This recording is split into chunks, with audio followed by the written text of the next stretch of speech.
Qaysi biri mazaliroq? O'zimizdaniki yoki chet ellikimi? Buni hozir tekshirib ko'ramiz. Ikkita muzqaymog'imiz bor edi. Mana shuni yeb mazasini haqida fikringlarni ayta olasizlarmi?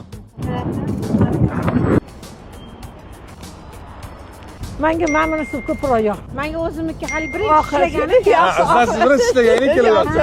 Deyarli mazasi bir xil. Bir xil endi shirinli. Mazasi zo'r, yaxshi. Lekin ikkalasi ham bir xil menga cho'ta. Ham yaxshi shu razilcha sezmadim men bunday. mazasi yaxshilik bilan katta farq sezmadim. Farqi yo'q. Sizga shunisi ko'proq yoqdi. Albatta. Atak farqi yo'q. Yo'q.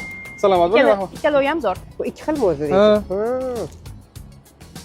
Menga unisi ham yoqdi, bunisi ham yoqdi. Ikkalasi mana shu bir xil. Ikkalasi bir xil. Ikkalasida qaysi vaqtda bir Farqi yo'q.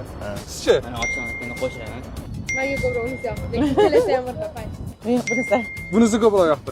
Bu muzqaymoqlar o'zimizning milliy brend bo'lmish Ice & Gold kompaniyasi tomonidan ishlab chiqarilyapti. Bunga sabab o'sha maza, o'sha ta'm va o'sha zavqni hamyonbop narxda xalqimizga taqdim etish. Yana buni qulay tomoni, kiloli hajmdagi ko'rinishi ham bor. O'zingiz guvoh bo'ldingiz. Muzqaymoqni har ikkisidan yeb ko'rib, deyarli farqi yo'q.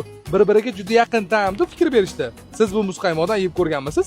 Sizning fikringiz qanaqa?